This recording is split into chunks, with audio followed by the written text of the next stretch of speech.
So today we are at the Aviation Museum in Sidney, British Columbia. And this is the forever home now of the Hawaiian Mars water bomber.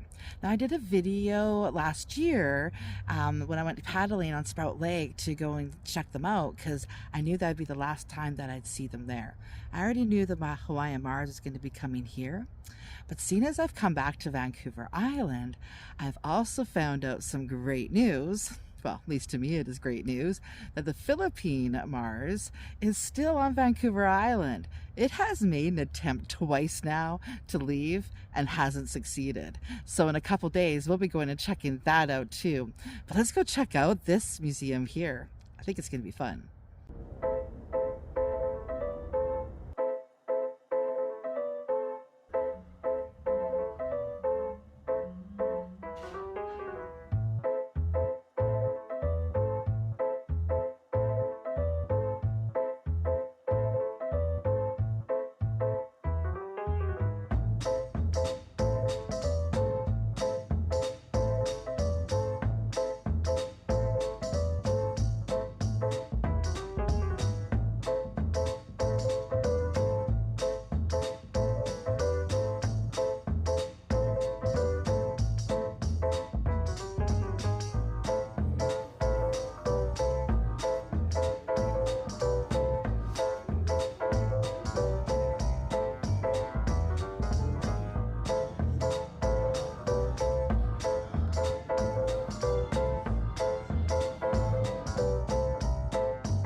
The Snowbirds are the military aerobatic flight demonstration team of the Royal Canadian Air Force. The team is based near Moose Jaw, Saskatchewan, which I did not know that. I do know that they do their specialized training here on Vancouver Island, up in Comox. I've been fortunate to see these 9 planes and pilots doing their aerobatics in the skies above over the years. It's mind-blowing, really. And now on to one of the featured planes in this episode, the Hawaii Mars water bomber, which has become one of Vancouver Island's treasures, spending almost 50 years in service fighting wildfires. It was originally built for the American Navy in World War II as a patrol plane. Then it soon became a transporter plane. It is also known as the flying boat, for this plane has never landed on land. It has a wingspan of 200 feet. It can scoop up to 27,000 liters of water, that is 7,200 gallons, in 40 seconds while still in flight. Now we get to go take a peek at the inside. So start off at the back here.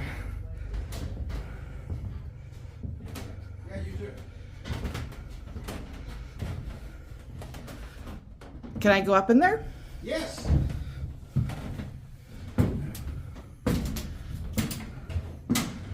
Well, that was actually in the days of when the military used, that was in a tree in the back there. Oh, was it?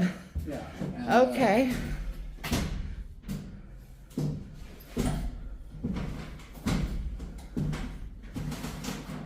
So if you look up, you'll see the control rods. You see the red one and the yellow one. Yep. So the red one's going to the elevator and the yellow one's going to the rudder. It's kind of like a power steering or a boost. Okay. And that's all they had. Cool. Otherwise, that's a lot of manual work. Right? Exactly. So these things here, it goes back and forth. So these are pivoting here on the hangers. Neat. So it's got various types of holding tanks. Most of it's for additives to the water down below when they're on the tanks. So they put a gel in or something to give the water more less vaporizing effect. Okay. So you can go right in there. Oh, cool. On both sides of you there, you'll see generators. So those are separate generators to power things when they have the engine shut down. Wow. It's my first time really seeing the details of a plane. Well, this is not unique. This is a unique airplane, actually. It is. This one that you can see through there has got a head. See, there's a head in the window, and it comes literally with, a head in the window. comes with a head. Right? Oh, two heads now. Wow. So that's the cockpit up there. So that was the original color then? Yes. Cool. Yeah. Yeah, because we forget that it was military, right? Yeah, and they put a lovely job of putting lighting in. And you can see down through the wing here. That was cool, yeah. So you can see here that you can literally you could stand up inside. Yeah. You know, the wing is that big. I know, they're And then it huge. tapers off, of course, but Right? Wow. That's just amazing. yeah.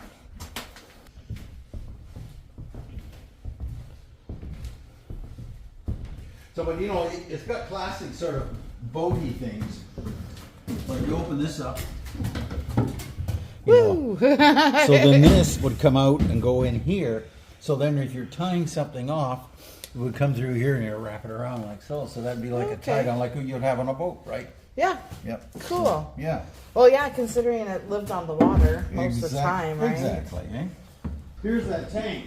The rest of that tank we saw upstairs. Okay, yeah. Okay, and you can see these lines, and I question these. I see these lines go through, and they go into there. Why would they be blowing air into this thing anyway?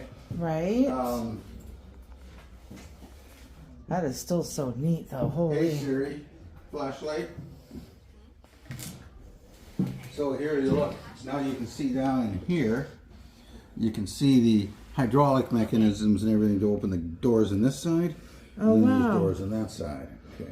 But those go all the way up to that center post coming down the middle there with the tape on it. Yes. So these cross pieces here, you'll see slots in the side of the hull, and that lets in or lets out air when they're either filling or whatever. Okay. That was Did you try out the lights for the tank? No, I did not. I used my. Oh, there's a button to push now. Get all fancy. Let's see, which one do you push that? Oh, there you go. Oh, that's even better. Yeah.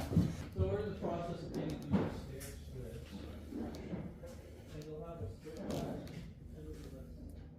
But you were asking about the scoops, so here's spare ones. So that's the size of the scoop there. Hard to believe how much water that would take in. This here is what fills the plane with water. It's only about 2 feet in diameter, and there's one on the other side. So this is a tracker. And they Canada had about 100 of these, and they came mostly around our last aircraft carrier, the Bonaventure. When they retired the Bonaventure, they flew out of here apparently, Comox, and then a number of bases back east. And their pure job was submarine hunters. Wow. Now the Americans built hundreds and hundreds more. We built this in Canada under license, though. But they built hundreds more, but they used them mostly for transport and utility stuff on and off aircraft carriers. Okay. So Sunday, I had an American pilot here about a month and a half ago, and he said, "Oh gosh, I have one of your trackers." And he walked over and he opened the door and says, "Ah, shit!" He said, "I forgot what yours looked like." And I said, "What do you mean?" He says, "You're full of stuff. I can look up in the pilot seat and look all the way back and see the tail inside because ours was so empty compared to yours." He said. Right. So this had a 2-man crew in the front and then 2 electronics officers. Oh, wow. Yeah. So Yeah. you come back here, I'll show you something interesting. I think the wings are pretty cool, how they fold up like that. Again, you need that for an aircraft carrier because you need room. Right? To stack the planes, right? And Yeah. to go up and down the hangars. Because they had hangars. They took them down the next deck and worked on them. Wow. But very noisy. It has a radial engine. The engine itself is not so bad. But as I learned, this propeller goes around, and the tip of that propeller is breaking the sound barrier. And that sound goes wham right into there. So these guys came back partially deaf after about 6 hours, 7 hours out at sea. Wow.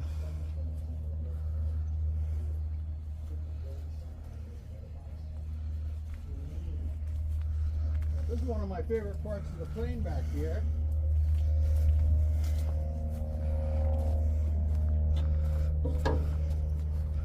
Neat, eh? Oh yeah, it's like a little torpedo. I call it the stinger. The stinger. So what's in here is equipment to pick up magnetic resonating differently. So they're flying over the ocean and they see an anomaly, which means there's something metal under the ocean, i.e. a submarine. Okay, so then, then here they would drop sonobuoys out of those round containers at the back. And they would drop into the water, and the crew inside could listen and see who's down there. Wow. And so today, this same technology is used, except now they have big cones with this built into it. Yeah. But this was what they did in this plane. Cool. They couldn't run with a big cone; it wouldn't land. So. Yeah. But I have a look in. I'll show you inside here since you got your little video kicking over. There's a seat missing on the right here, but that's so it's still military guts inside it. Wow. Not ever cool. The smell. Yeah. Oh my gosh. And this is, you know, very old. They haven't run these engines for it, but you get the oil smell and everything off the engines, you know. Yeah. Wow.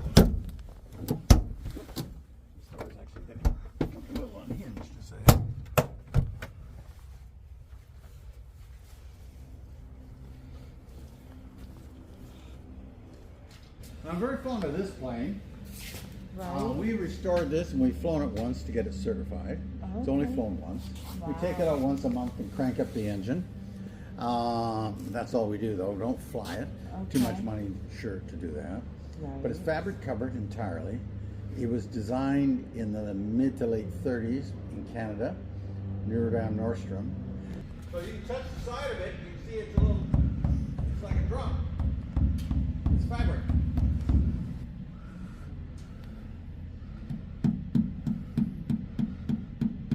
So you look at this Stinson over here. This is another one that's certified to fly once. You might appreciate this one way back when looking at cars. And this was sort of built this American, so they sort of built like an American car in that everything was add-on. So these wheels got a special little covering on it. Right. But you look at the upholstery in this one. It's got lovely upholstery. Oh wow! Yeah. Inside. So it never looked like a car. Yeah. But it's a lovely plane to fly. I've never flown one, but they say, and again, fabric. Oh, okay. Yeah. The current fastest fighter that we fly right now goes 1.7, and one of the pilots told me, and that's downhill. Oh wow. So this goes 2.2 in a straight line. So it's just like gone. Yeah, it's rocket. Like you see it and it's gone. So at Cold Lake, Alberta, where these trained, but when based, that's the only base in Canada. It's Cold Lake, Alberta. Okay. And they trained them there. This one actually broke a world speed record of 2.4. Wow. Yeah. But you look at the wings. I did hear people say, "Where's the rest of it?" There aren't any. So it's basically a couple of razor blades stuck in the side. Right. So you can imagine this thing, it's got not a lot of lift. It has to go like, the engine has to get it really moving. So it lands at a very fast speed. Such a speed that every time it lands, a parachute comes out behind. This is actually part of your ailerons that turn the aircraft. Oh, You can see the rudder up there, then the elevator is there for making the aircraft go up and down. You can see the back end has got a different coloring than the rest of it. Yep. Because that's where the afterburner was. It kicks in and gives it an extra kick in the pants, basically. Gotcha. You can see the hook underneath. Hook comes down, and in Germany they had apparently 2 cables across the end of the runways. Last-ditch effort to stop. Oh, wow. But you can see those silver tanks up forward there. Okay, yeah. Like torpedoes, but they go on the end of the wings. Gotcha. extra fuel. Okay, that was an absolute blast. They do a great job here. So the first little bit, I just decided to be by myself, but then I got one of the tour guides, and that's when it got interesting. And boy, did I have her learn a lot, and as you probably did too, and incredible place. I even got to do a plane landing simulation. Wowzers. You don't want to be with me on a plane landing it. Let's just put it that way. But I didn't crash and blow up, so that's a good thing. But yeah, they have done a fantastic job here. I highly recommend. Taking the paddle out on Sprout Lake to see the other feature of this episode, the Philippine Mars. I had heard that they had put it in the water and it was leaving the next day. And I just happened to have the window of opportunity to come and, well, say goodbye. The crew are working hard into this cold February evening, getting it ready for its third attempt to a final flight. Fingers crossed. I paddle around, taking in its grandeur, feeling a sense of honor being in its presence, marveled by its power.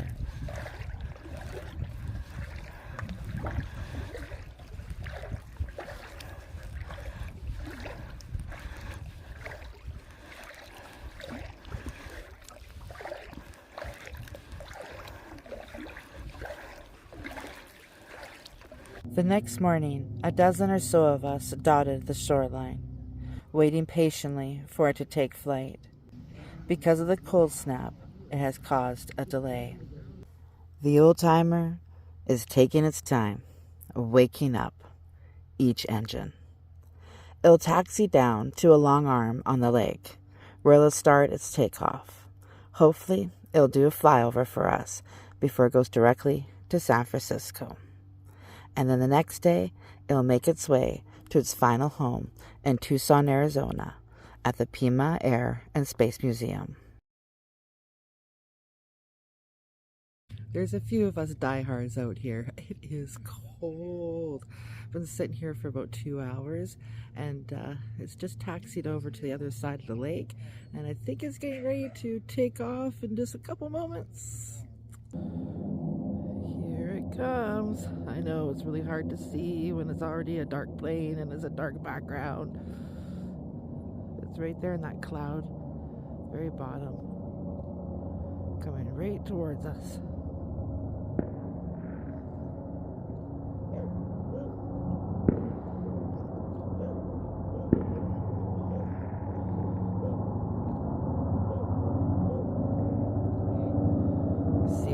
About that sound. Something about it. Just send us right through ya.